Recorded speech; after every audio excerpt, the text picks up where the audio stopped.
Good morning, everyone. Woohoo! I love this. This is crazy.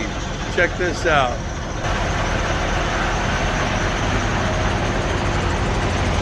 It's coming down pretty good. Wow. Welcome to the inside of the snow globe, everybody. Good morning and God bless.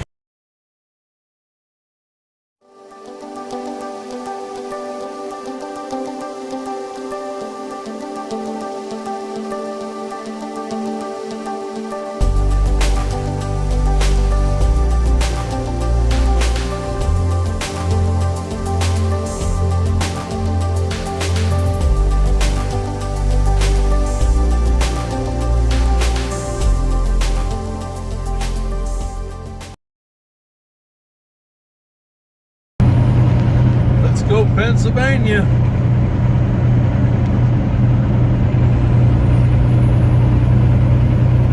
Left lane closed for the next 5 miles. Thank you very much, Pennsylvania, for fixing our road. Good morning, everyone. Well, yeah, we still got rain, we still got sleet, we got freezing rain, we got snow, we got everything. That's so cool. I just got done fueling in Ripley, New York, and got to meet up with one of my Facebook friends named Aaron. It's always cool to meet somebody that you either Facebook with or a sub on your channel or something. Kind of just brightens your day. Kind of just makes it all worthwhile.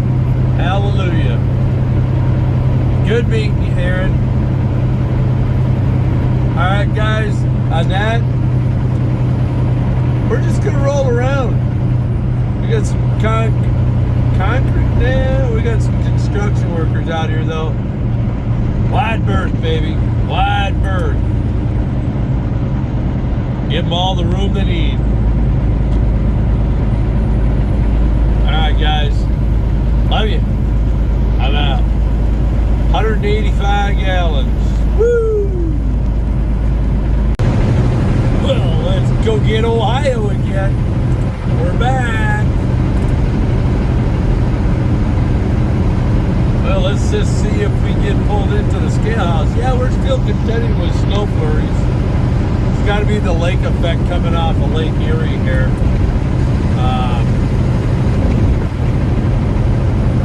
Just crazy. Is it closed? Rest area is closed. It's not saying anything about the way station, so it says bypass. We get the bypass. Woo! What a blessed day today. Hallelujah. Closed anyway.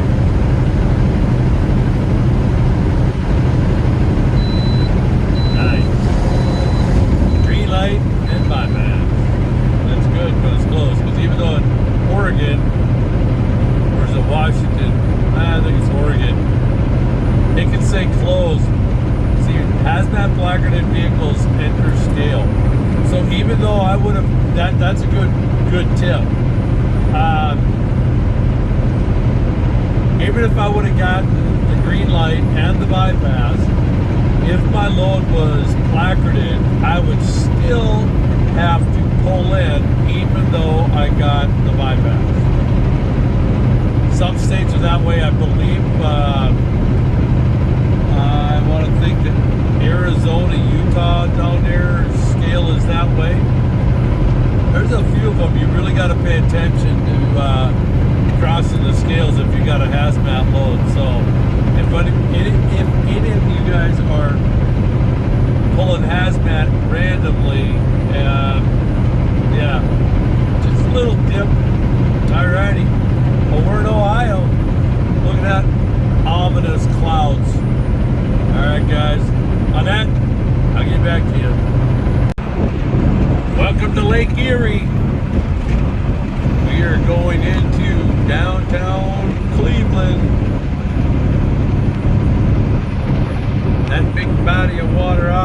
right of your screen there. And you can get around this curve.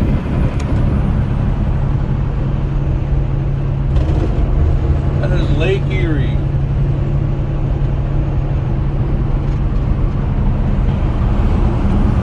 There's one of the little jetties.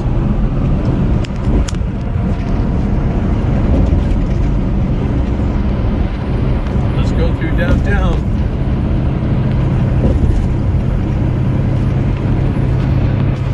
Definitely look at the flag is definitely flying. Woo-hoo. Columbus, Toledo.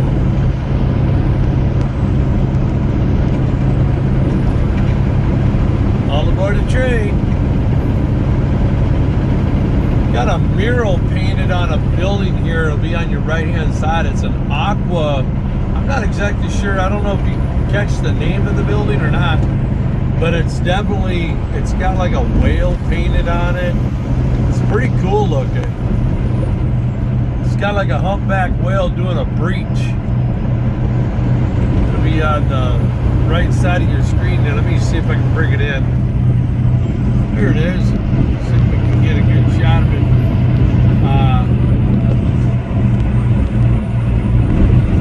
The trees.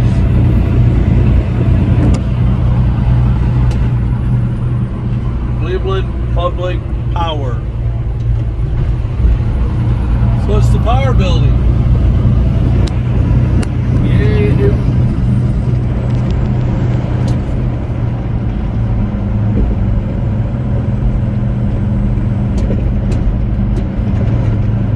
I'll get back to you.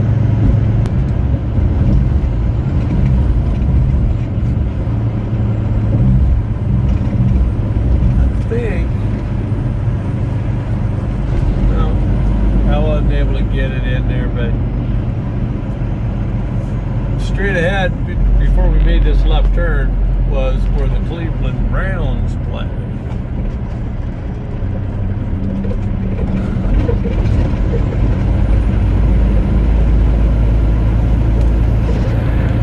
And up here on the right after one of these bridges, I believe it's where the Cleveland, now called the Guardians, some of us old schoolers remember them as the Cleveland Indians.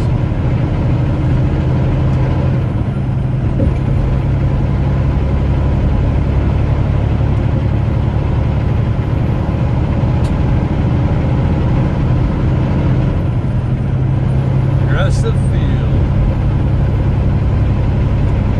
See if we can catch that in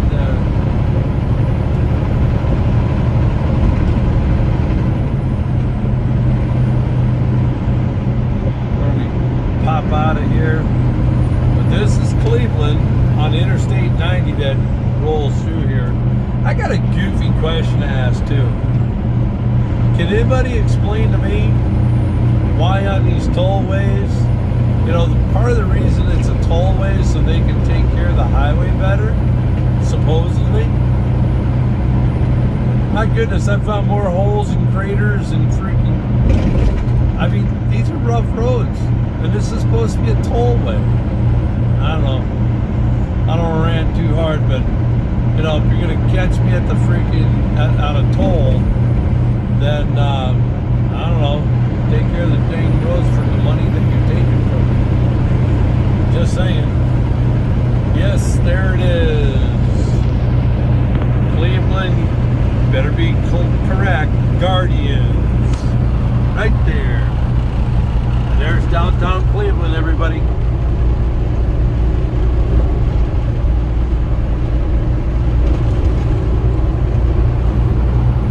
Woo, that's a sharp corner. Holy cow. That one will get you.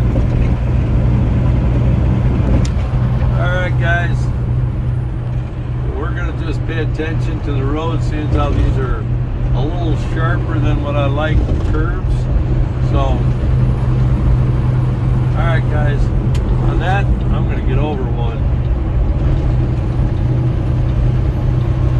As my lane is clear, we are not going to Columbus. We are doing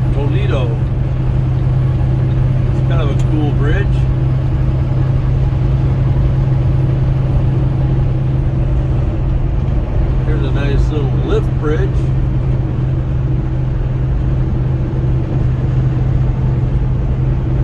Alright guys, I've had fun. Let's get out of here.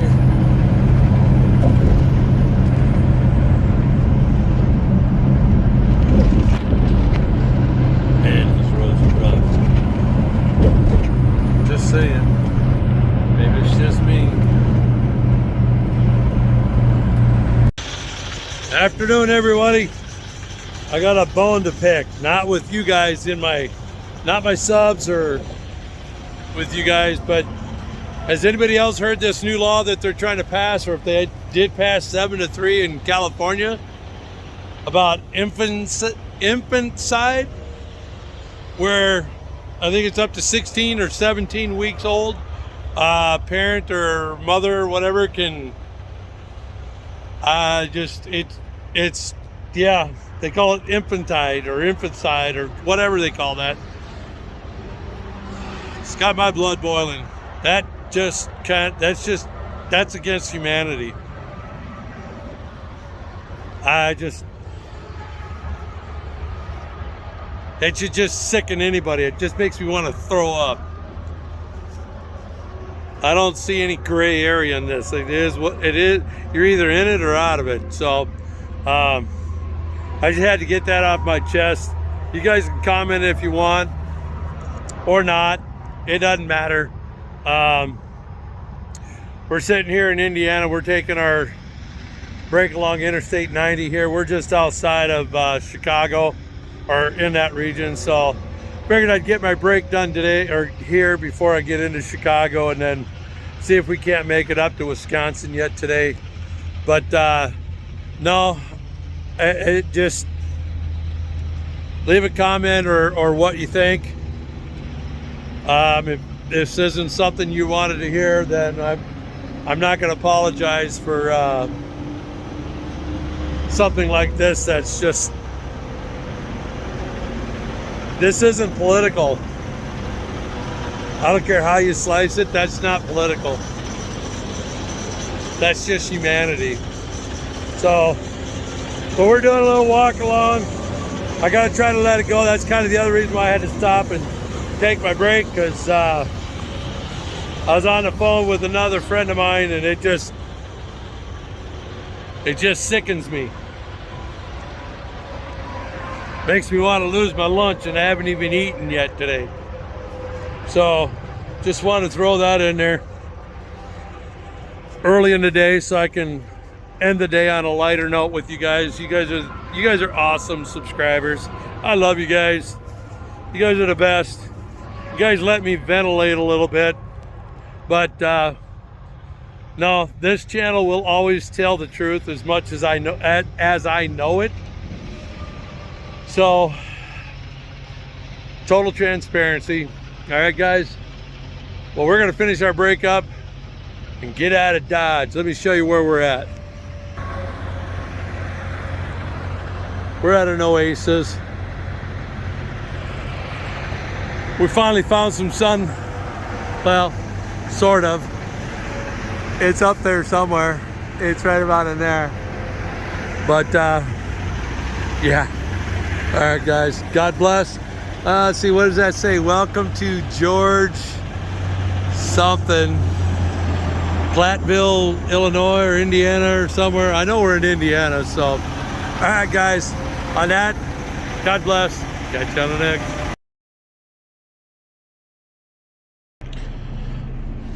Well, I'm back. We are parked. I've calmed down a little bit. We got dinner cooking well, it's heating up in the crock pot. I've calmed down a little bit from earlier today. That stuff just really gets my blood boiling. I wanted to show something, and if you see a name on here, I'm not sponsored by them. This is a cheap knockoff cooler that you could get at Wally World. But I wanted to show some tips on how I keep my stuff cold. And what I'm doing is I buy these gallon jugs of water like these, and not not affiliated with Casey's or anything, but what I do is I freeze them, and they're reusable. So as long as they don't spring a leak, and then I seat belt it up in the, so that if I got to hit the brakes for any reason, I don't, it doesn't go flying out of the seat. I used to not like this, but when it was sit on the floor, what sits right directly below here is transmission and all the heat. So what happens is, sorry, my floor, I haven't vacuumed yet. But the floor gets real hot, so it generates right up through the cooler. So it would melt my ice real quick, and I just was reluctant, so I finally decided to put it up here and my ice lasts longer. But what I do is I freeze 2 of those jugs solid over the weekend when I'm home, and then bring them out as solid blocks of ice, and I can just continuously reuse them and save a ton of money in, because I don't have a refrigerator in this truck, and I don't have, you know, so we do what we got to do. And I always carry plenty of water. I usually have 2 cases down here, and then I'll put another case up here, and I'm not affiliated with Cubs. I better get that in there, so I don't want infringements on anything. So, but I usually carry one, let me flip you guys around. I normally carry one up there is my fingers right in the way. I keep one in the overhead. I usually keep a couple down on the floor. Let me just set you guys down so I can keep getting my fingers out of the way. But I usually throw a couple down there on the floorboard, and then keep one in the overhead, and then one straight that I use in my, well, that's where the microwave is supposed to sit, but I don't do microwaves. So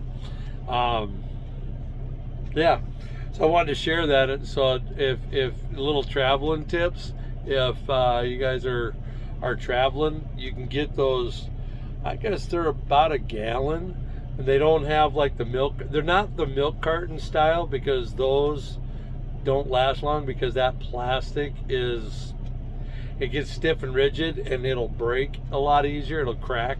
Most of them crack open, and then your cooler's sitting there full of water, and all your stuff is just getting soggy.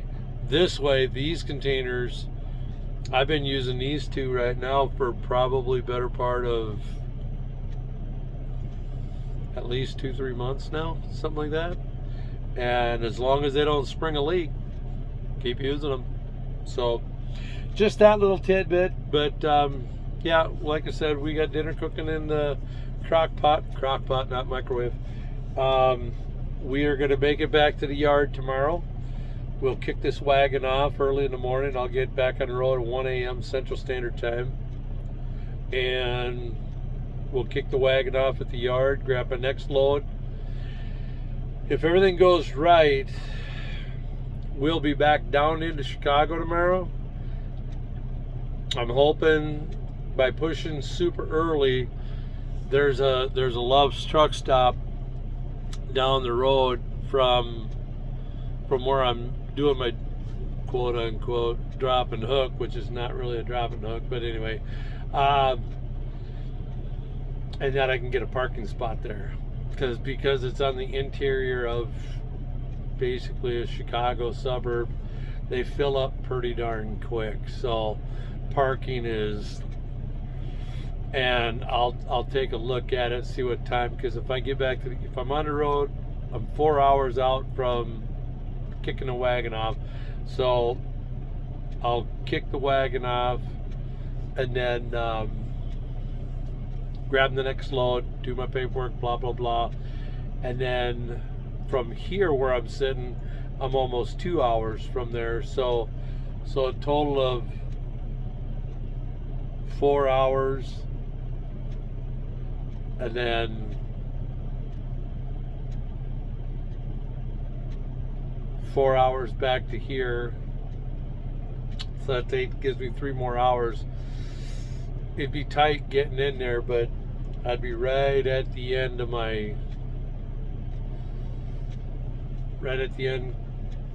or whatever, because I think it's a total of like 6 hours, so it'd be a total of a 10-hour. And if I can't, then I'll just, as I'm looking away from the camera, forgetting, I'll be sitting somewhere in Chicago nonetheless, and then just get in there at 7 a.m. and probably donate a little bit of time trying to get in there before rush hour, to get in there to do my drop and hook. So that's the agenda. But I also wanted to say, to end this night, I want to appreciate and thank everybody that stuck around this late into the video. I don't ever want to take your time for granted. But I firmly believe that if you have a platform, no matter how small it is or how large it is, to say nothing when you see evil is wrong.